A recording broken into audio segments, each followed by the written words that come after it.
দাজ্জাল আগমন করবে। দাজ্জাল যে সময়ে আগমন করবে ওই সময়টাতে যদি আমি তোমাদের মাঝে থাকি তাহলে আমি ওই দাজ্জালের সাথে লড়াই করব দলিল প্রমাণে এবং আমি বিজয়ী হব ইনশাআল্লাহ। তবে যদি আমি না থাকি, দাজ্জাল আগমন করবে আর আমি যদি ওই সময়ে তোমাদের মাঝে না থাকি, তাহলে তোমরা সকলেই সমবেতভাবে দাজ্জালের বিরুদ্ধে দলিল প্রমাণের মাধ্যমে লড়াই চালিয়ে যাবে। আর ওই সময়ে আল্লাহ রাব্বুল আলামিন মুসলমানদেরকে সাহায্য করবেন। এরপরে রাসূলুল্লাহ সাল্লাল্লাহু আলাইহি ওয়াসাল্লাম বললেন, দাজ্জালের আকৃতিটা কেমন হবে? দাজ্জালের আকৃতিটা হবে একটা ছোটোখাটো, একটা শর্ট একটা মানুষ হবে, সাধারণ মানুষের মতো একজন মানুষ হবে, তবে তার চোখগুলো হবে ফোলা ফোলা, উঁচু উঁচু, আবার একটা চোখ কানা থাকবে, অন্ধ থাকবে, আর তার কপালের মধ্যে লেখা থাকবে কাফের, কাফার।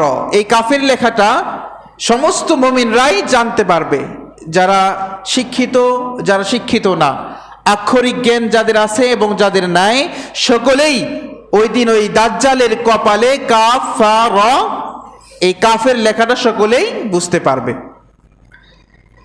এরপরে রাসূল সাল্লাল্লাহু আলাইহি ওয়াসাল্লাম বললেন, যখন দাজ্জাল আসবে তখন তোমরা যে কাজটি করবা সেটা হলো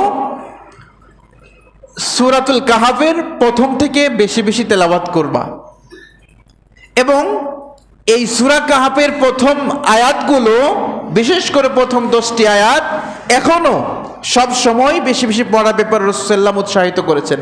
তিনি বলছেন, মান হাফিজা আশারা আয়াতিম মিন আউয়ালি সূরাতিল কাহফি আসামা মিনাদ দাজ্জাল। যে ব্যক্তি সূরা কাহফের প্রথম 10টি আয়াত মুখস্থ করবে, বেশি বেশি তেলাওয়াত করবে, আল্লাহ রাব্বুল আলামিন তাকে দাজ্জালের সেই মহা ভয়াবহ ফিতনা থেকে হেফাজত করবেন। সুবহানাল্লাহ। তাহলে আমরা যারা কোরআন পড়তে জানি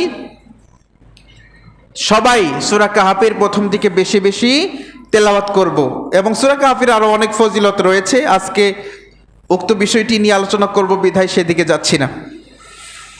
এই দাজ্জাল সিরিয়া ও ইরাকের মধ্যবর্তী রাস্তা দিয়ে বের হয়ে আসবে।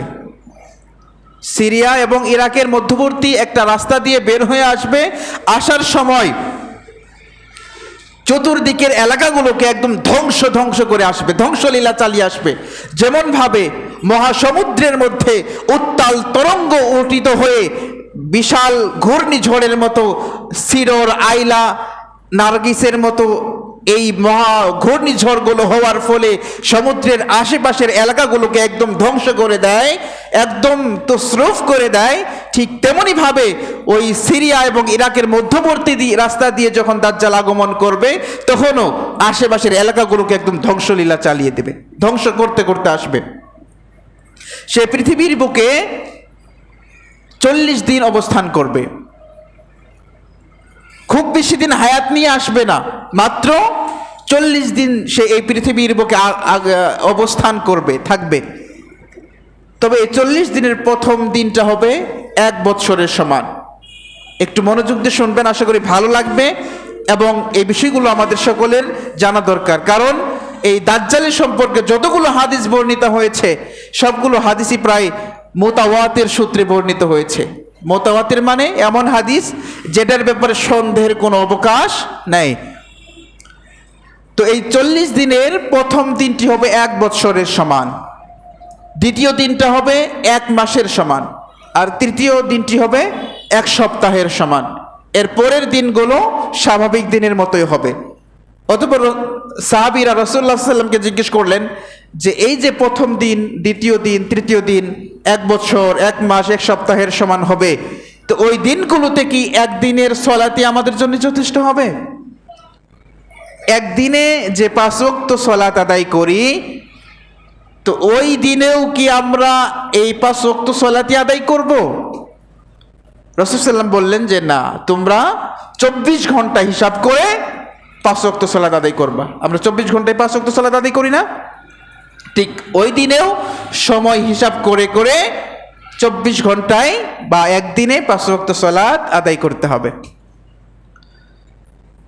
এরপরে দাজ্জাল এই 40 দিন যে পৃথিবীর বুকে অবস্থান করবে, এই 40 দিনে একদম মাশরিক থেকে মাগরিব, পূর্ব থেকে পশ্চিম, উত্তর থেকে দক্ষিণ, পৃথিবীর সর্বত্রই সে বিচরণ করবে। পৃথিবীর কোনো জায়গা বাকি থাকবে না তার ভ্রমণ করতে।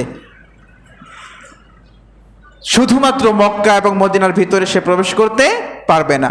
যখনই সে মক্কা এবং মদিনার দিকে আগমন করবে, প্রবেশ করতে চাইবে, তখনই মক্কা এবং মদিনার প্রতিটি গেটে গেটে ফেরেশতা রয়েছে। খোলা তরবারি হাতে নিয়ে ফেরেশতারা তাকে প্রতিহত করবে, ফলে সে মক্কা এবং মদিনায় ঢুকতে পারবে না। এই দুইটি শহর ছাড়া সৌদি আরবও ঢুকতে সে বাদ থাকবে না। সৌদি আরবেও যাবে, শুধুমাত্র মক্কা এবং মদিনা এই দুইটি শহর ব্যতীত পৃথিবীর সর্বত্রই সে ধ্বংসলীলা চালিয়ে যাবে। অতঃপর রাসূল সাল্লাল্লাহু আলাইহি ওয়াসাল্লাম বলছেন যে সাহাবীরা রাসূলকে জিজ্ঞেস করলো, আচ্ছা এই মাত্র 40 দিনে গোটা পৃথিবীর সর্বত্রই সে বিরাজ করবে, তো তার চলার গতিটা কেমন হবে?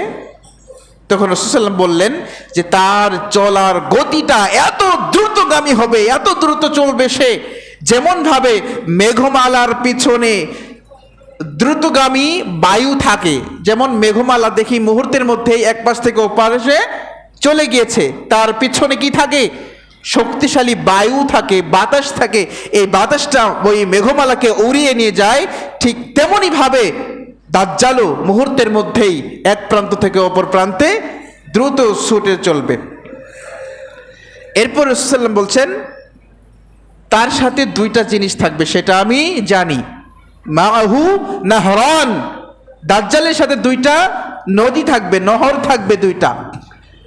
একটা হবে এমন নহর, যেই নহর বা যে নদীর পানিটা হবে একদম স্বচ্ছল, নির্মল, পরিষ্কার, সুন্দর পানি থাকবে। আরেকটা নহর থাকবে যেখানে আগুন জ্বলছে, একদম ধাউ ধাউ করে আগুন জ্বলছে। এরপর রাসূল সাল্লাল্লাহু আলাইহি ওয়াসাল্লাম বললেন, তবে শোনো আমি তোমাদেরকে বলছি, ফাইম্মা আদরাকান্না আহাদুকুম ফালিয়াতিন নাহরাল্লাযী ইয়ারাহু নারা। আমি তোমাদেরকে বলছি, তোমরা যদি দাজ্জালের সম্মুখীন হও, তাহলে তোমরা দাজ্জালের সাথে থাকা যেই নদীটাতে আগুন জ্বলছে ধাউ ধাউ করে, ওই নদীর মধ্যে তোমরা লাফিয়ে পড়বে এবং সেখান থেকে তোমরা পান করবে। সুবহানাল্লাহ। তার মানে বোঝা যাচ্ছে দাজ্জালের সাথে যে জান্নাত থাকবে, আরেকটা জাহান্নাম থাকবে। যেই জাহান্নামটার মধ্যে বা যে নদীটার মধ্যে দাউ দাউ করে আগুন জ্বলছে, বাহ্যিক দৃষ্টি দিয়ে বাহ্যিকভাবে দেখা যাবে এটার মধ্যে আগুন, কিন্তু ওইটা আগুন না, ওটা প্রকৃতপক্ষে জান্নাত। প্রকৃতপক্ষে ওটাই মুমিনদের জান্নাত, আল্লাহর প্রকৃত জান্নাত। তো সুতরাং দাজ্জালের সাথে এই দুইটা জিনিস থাকবে। অতঃপর দাজ্জাল একটা সম্প্রদায়ের কাছে আসবে, একটা এলাকার মানুষের কাছে চলে যাবে। যাওয়ার পরে সেখানে তাদেরকে বলবে, তোমরা আমাকে মেনে নাও, আমার অনুসরণ করো। দাজ্জাল তাদেরকে দাওয়াত দিবে তার অনুসরণ করবার জন্যে, তাকে রব হিসাবে মানবার জন্যে। এইভাবে যখন তাদেরকে দাওয়াত দিবে, অতঃপর ওই এলাকার মানুষ, ওই সম্প্রদায়ের লোকেরা তাকে মেনে নিবে, তার আনুগত্য স্বীকার করবে। এরপরে দাজ্জাল আকাশকে নির্দেশ করবে বৃষ্টি বর্ষণ করবার জন্যে, তখন আকাশ রহমতের বৃষ্টি বর্ষণ করবে। জমিনকে নির্দেশ দিবে ফসল উৎপাদন করবার জন্যে, ফলে তখন আকাশ থেকে বৃষ্টি আর জমিনের বরকতগুলো এত বিশাল আকার ধারণ করবে, এত পরিমাণ ফসল হবে, ঘাস গাছপালা তরুলতা ব্যাপকভাবে সেই এলাকায় বরকত নেমে আসবে। ফলে হাদিসে আসছে, রাসূল সাল্লাল্লাহু আলাইহি ওয়াসাল্লাম বলছেন যে ওই এলাকার যে পশু পাখিগুলো আছে সেগুলো সকালবেলায় মাঠে যাবে, আর বিকালবেলায় এমন মোটা তাজা ধুষ্টপুষ্ট হয়ে ফিরে আসবে তাদের কুচগুলো হবে অনেক উঁচু, শরীরগুলো হবে অনেক মোটা তাজা, এবং তাদের ওলান ভর্তি দুধ থাকবে। কিসের জন্যে? দাজ্জালের নির্দেশনায়, ওই সমস্ত ওই এলাকার মানুষের জন্যে যারা তার অনুসরণ করেছে। এরপরে সে আরেকটি সম্প্রদায়ের কাছে যাবে, যাওয়ার পরে তাদেরকে নির্দেশ দেবে তার অনুসরণ করবার জন্য, কিন্তু তারা তার অনুসরণ করবে না, তাকে মেনে নেবে না, তাকে অস্বীকার করবে। ফলে দাজ্জাল সেখান থেকে চলে যাওয়ার পরেই ওই সম্প্রদায়ের কাছে মহা দুর্ভিক্ষ নেমে আসবে। তাদের কাছে নেমে আসবে মহা দুর্ভিক্ষ, তাদের কাছে খাবারের কিছু থাকবে না, একেবারে না খেয়ে মরার মতো অবস্থা হয়ে যাবে তাদের, এত কঠিন দুর্ভিক্ষ তাদের মাঝে নেমে আসবে। অতঃপর দাজ্জাল একটি অনাবাদী জায়গা দিয়ে অতিক্রমকালে ওই অনাবাদী ভূমিকে নির্দেশ দিবে, তোমার ভিতরে, তোমার অভ্যন্তরে যে সম্পদগুলো লুকায়িত আছে সেগুলো বের করে দাও। অতঃপর ওই অনাবাদী ভূমি থেকে, তার ভেতর থেকে যে সম্পদগুলো ছিল, এই সবগুলো সম্পদ সেখান থেকে বের হবে, বের হয়ে দাজ্জালের পেছনে পেছনে ছুটতে থাকবে। সম্পদগুলোই বের হয়ে দাজ্জালের পিছে পিছে চলতে থাকবে, তার পিছে পিছে চলে যাবে। রাসূলুল্লাহ সাল্লাল্লাহু আলাইহি ওয়াসাল্লাম বলছেন যে এমনভাবে চলবে যেমনভাবে মৌমাছির দল, হাজার হাজার মৌমাছি তাদের নেতার পিছনে ছুটে চলে, ঠিক তেমনি ভাবে দাজ্জালের পিছনে পিছনে এই সম্পদগুলো, অর্থগুলো ছুটে চলবে। এবং কি মুমিনদের কাছে কোনো খাবার থাকবে না। আপনি ভাত রান্না করবেন, তরকারি রান্না করবেন, পাতিল থেকে ভাতগুলো, চিরাগুলো, মুড়িগুলো পাতিল সহকারে দাজ্জালের পিছে পিছে ছুটে চলে যাবে। আপনার কাছে খাবারের কিছুই অবশিষ্ট থাকবে না। তবে এর থেকেও বড় আশ্চর্যের বিষয় হলো, মুমিনরা তখন সুবহানাল্লাহ, আলহামদুলিল্লাহ, আল্লাহু আকবার এই জিকিরগুলো করতে থাকবে, আর তাদের ক্ষুধা চলে যাবে। সুবহানাল্লাহ, সুবহানাল্লাহ। তাহলে মুমিনদেরকে আল্লাহ রাব্বুল আলামিন অবশ্যই রক্ষা করবেন। অতঃপর ওই দাজ্জাল একটা যৌবনে পরিপূর্ণ একটা যুবককে নির্দেশ করবে তার অনুসরণ করবার জন্যে। তখন ওই দাজ্জাল তার কথা মানবে না, তার অনুসরণ করবে না। ফলে দাজ্জালের হাতে থাকা তলোয়ার দিয়ে তাকে একেবারে দ্বিখণ্ডিত করে ফেলবে, তাকে হত্যা করবে। হত্যা করে এই যুবকের দুইটা খণ্ডকে এত জোরে নিক্ষেপ করবে, একটা তীর শক্তি দিয়ে নিক্ষেপ করলে যত দূরে যায়, এই দুই খণ্ডের মাঝে ততটা দূরত্ব হবে। অতঃপর সেখানে উপস্থিত মানুষদেরকে দাজ্জাল লক্ষ্য করে বলবে, এই শোনো, এখন আমি যদি এই যুবককে জীবিত করতে পারি তাহলে তোমরা আমার অনুসরণ করবে না? এ বলে সে আবার ওই যুবককে আহ্বান করবে, ডাক দেবে। ডাকার পরে সঙ্গে সঙ্গে ওই যুবকের দুই খণ্ড একত্রিত হয়ে জীবিত হয়ে তার সামনে চলে আসবে। এসে দাজ্জালের দিকে তাকিয়ে মুচকি মুচকি হাসা শুরু করবে। এবার ওই মানুষগুলোর সামনে দাজ্জাল যুবককে জিজ্ঞেস করবে, এবার তুমি বিশ্বাস করেছো যে আমি রব, আমি যে মানুষকে মারতে পারি, বাঁচাতে পারি, আমি যে রব, এবার তুমি আমাকে মেনে নিবে না? বালক মুচকি মুচকি হেসে বলবে, আরে ভণ্ড, আরে শয়তান, আরে কাজ্জাব, এবার আমার ঈমানটা আরো পরিপূর্ণ হয়েছে, আমি আরো বেশি করে চিনতে পারছি যে তুই একটা মিথ্যুক, তুই একটা কাজ্জাব। এই কথা বলার সঙ্গে সঙ্গে দাজ্জাল তাকে আবার হত্যা করতে চাইবে, কিন্তু এবার আর হত্যা করতে পারবে না। এবার আর দাজ্জাল ওই যুবককে হত্যা করতে পারবে না। এই করতে করতেই এমন সময় আসমান থেকে হযরত ঈসা ইবনে মারিয়াম, ঈসা আলাইহিস সালাতু ওয়াস সালাম, তিনি হলুদ কাপড় পরিধান করা অবস্থায় দুই ফেরেশতার কাঁধে হাত রেখে দামেস্কের পূর্ব প্রান্তে শ্বেত মিনারের উপরে অবতরণ করবেন। ঈসা আলাইহিস সালাতু ওয়াস সালাম তিনি আগমন করবেন। আসার পরে হাদিসে আসছে তিনি নিচু হলে তার মাথা থেকে টপ টপ করে ঘাম ঝরতে থাকবে, আবার মাথা উঁচু করলেই সেগুলো মুক্তার দানার ন্যায় ঝরবে। ঈসা আলাইহিস সালামের শক্তি, তার পাওয়ারটা দাজ্জালের থেকে অনেক অনেক গুণে বেশি হবে। শুধুমাত্র তার নিঃশ্বাসটাই, তার শ্বাস প্রশ্বাসটাই এত পাওয়ারফুল হবে যে তার শ্বাস যে কাফেরকে লাগবে, কাফের সঙ্গে সঙ্গে মরে যাবে। আর তার শ্বাসের পাওয়ারটা হবে, তার চোখের দৃষ্টি যত দূরে যাবে তার শ্বাস প্রশ্বাসটা তত দূরে যাবে। আল্লাহু আকবার।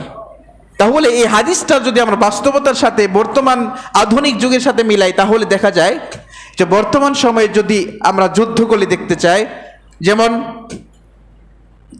গত কয়েক বছর আগে আমরা দেখলাম ভারত এবং পাকিস্তানের মধ্যে একদিন বা 2 দিন বা 3 দিন বা আরো কিছু সময়ের জন্য যুদ্ধ হয়েছিল। সে যুদ্ধে 2 রাষ্ট্রের ফকির প্রায়, মানে এত অর্থ ব্যয় হয়েছে। তো যাই হোক, এই যে যুদ্ধের শক্তিশালী অস্ত্রগুলো আকাশ দিকে উড়ে যাবে, ঈসা আলাইহিস সালাম যদি ওই যুদ্ধের বিমানের দিকে তাকান, তাকিয়ে তার শ্বাস ছাড়েন, তার সঙ্গে সঙ্গে ওই কাফের মুশরিকদের ওই যুদ্ধাস্ত্রটি ধ্বংস হয়ে যাবে। সুবহানাল্লাহ। এত পাওয়ারফুল হবে তার নিঃশ্বাসটা, তার শ্বাস প্রশ্বাসটা।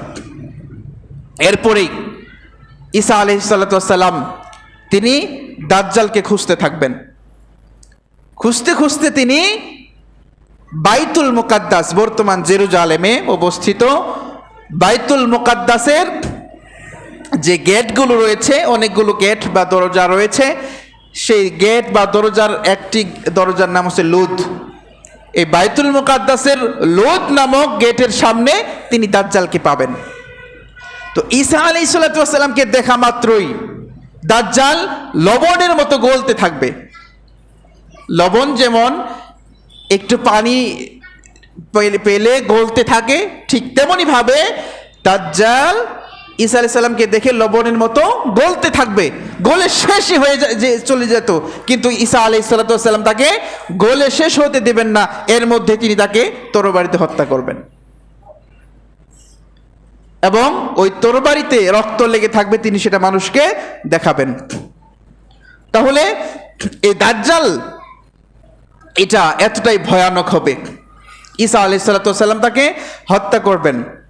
তবে এবার আসুন, দাজ্জাল কোথায় আছে? দাজ্জালটা আছে কোথায়?